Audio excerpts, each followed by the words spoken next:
It is now time for What's Hot, where we talk about the stories that have us all talking. We are joined by digital media strategist Katie Klein, and Jeff Wagner is back. A very serious topic starting us off today. Should a 12-year-old be charged with sexual assault? According to court documents, a 12-year-old offered a 4-year-old boy candy if he let him fondle him at a Cedarburg daycare. Daycare is now shut down. Still a lot of unanswered questions in all of this, like what was the 12-year-old doing there? Right. Yeah, I mean, to answer the question, you have to do something in this regard. At the age of 12, you know right and wrong. Maybe not in the same context as a 35-year-old guy does, but what's really telling to me is if you read some of the underlying facts, apparently the 12-year-old offered the 4-year-old here candy and then said, don't tell anybody about this, which tells me he clearly knew what he was doing was wrong. Obviously, the kid needs help, he needs treatment, but he also needs some consequences as well, because if he doesn't get that stuff, he's going to keep doing it. Yeah, he definitely needs to be punished, but I think I'm more concerned about the unanswered questions like Courtney mentioned earlier. You know, where were the supervisors at the daycare? What was he doing there to begin with? Is he a staff member's child? Is he, does he go there after school? Why was he there in the first place around little children? And just how many other children, have suffered this as well?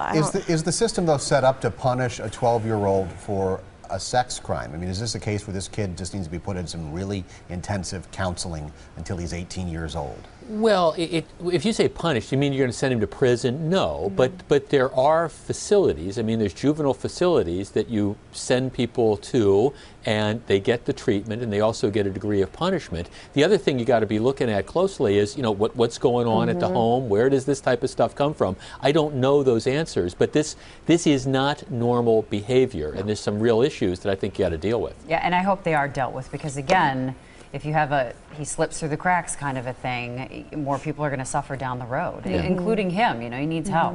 Yeah. A slap in the wrist is not suitable here.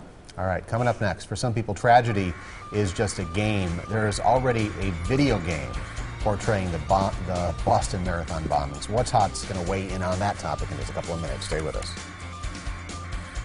A link between alcohol and breast cancer. The sobering new information everyone should see. Why just a few drinks per week could put some women at greater risk. An I-Team Health Alert. Tonight at 10 on today's TMJ4 News. Show dirt who's boss with Stanley Steamer, America's cleaning experts for 65 years. Our team goes beyond carpet cleaning to make your whole house clean and healthy with virtually no residue left behind. And right now, get 2 rooms of carpet and a hall professionally deep cleaned for just $99. Order now using promo code HOME for carpet, wood, tile, and more. Call 1-800-STEAMER. Stanley Steamer gets carpet cleaner. Some people do something every day that can be terrifying, trying to get into a bath or a shower. Hi friend, Pat Boone here to sing the praises of SafeStep walk-in tubs. SafeStep tubs have safety features like the industry's leading low step-in and a wider door, which makes bathing easier and safer. And you'll want to get into your SafeStep tub because the therapeutic benefits can help increase mobility, boost energy, improve sleep, and relieve pain. SafeStep has even received the Ease of Use commendation by the Arthritis Foundation. Come on, do yourself a favor. Call now. See how being careful doesn't mean you can't have a carefree bath and an affordable SafeStep walk-in tub. Call 1-800-NEW-TUBS now and learn about our special Helping Hand rebate of up to $750 off. And the first 45 callers receive a free Comfort Care package. Call 1-800-NEW-TUBS now. SafeStep walk-in tub. Safety never felt so good. I love to dance. I like to play sports a lot. I have asthma. And I go to Children's for treatment for my cystic fibrosis. My whole family likes Children's. Because of Children's, I'm able to dance and do all the things that I love to do. Children's has more than 30 locations in southeast Wisconsin. From routine checkups to serious procedures, you'll always know your child is in the very best hands. Gruber Law Offices has the answers. They answered all my questions and they got me $300,000. One call, that's all. Fill up your ride free for an entire year. Just watch my forecast tonight at 10 and look for the key weather word.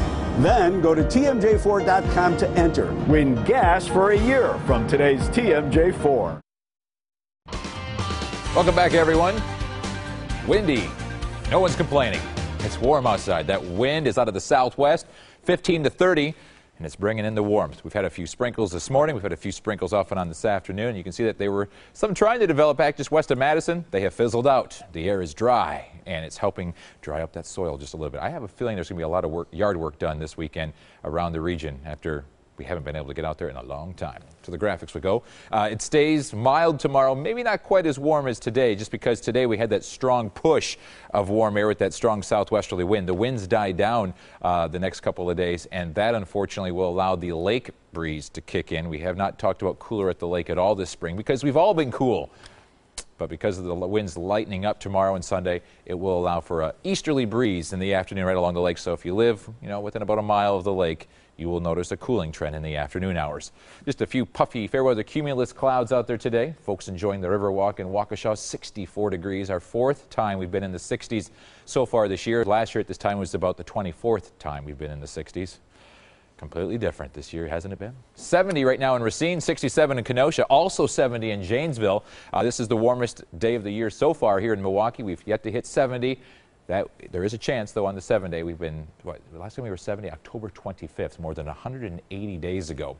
The wind, while it is annoying, gusts over 30 miles per hour for most of southeastern Wisconsin. Out of the southwesterly direction, they will start to diminish just a little bit throughout the afternoon. Better it be a southwesterly wind at 20 to 30 than northwest and heavy wind chills in the 20s like we had, on Tuesday? Big change. Lows tonight will stay in the 40s. The winds will gradually diminish to 5 to 10, so a comfortable start to your Saturday morning. And by afternoon, everyone's going to be in the 60s except for right along the lakefront. And then watch these temperatures drop to around 50 degrees, possibly even cooler than that late afternoon as that light southeast wind kicks in. If you're like from Wauwatosa westward, you will not be affected. You will see that beautiful warm weather all weekend long. A lot of folks are probably grumbling about that, but that is the true definition of spring here in Milwaukee, the lake. It's beautiful to look at. It can cause some problems, though.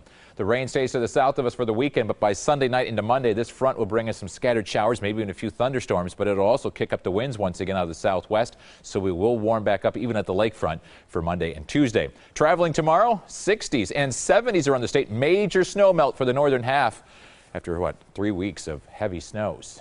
45 degrees tonight, partly cloudy, and winds lightening up tomorrow. Light winds mean a lake breeze, so 50s at the lakefront, 60s inland, and a lot of sunshine. Your 7-day forecast shows even warmer conditions on Sunday, but remember, if you're close to the lake, they will be cooling in the afternoon.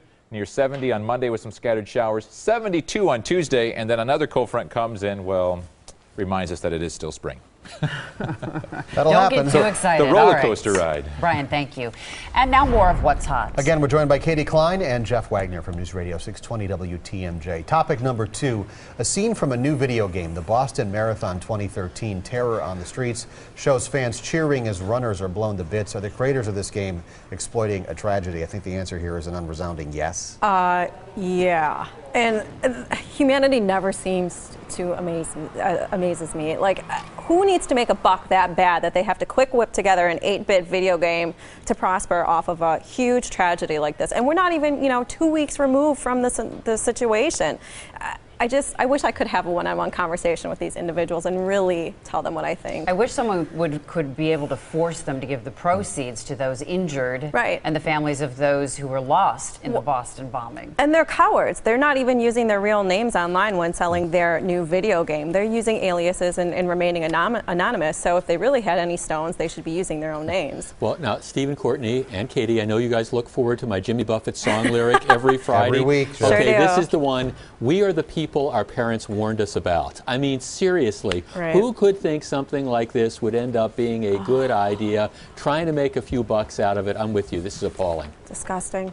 All right, let's move on to topic number 3. Could peer pressure prevent kids from texting and driving? A new study says having friends in the car significantly reduces the dangerous habit.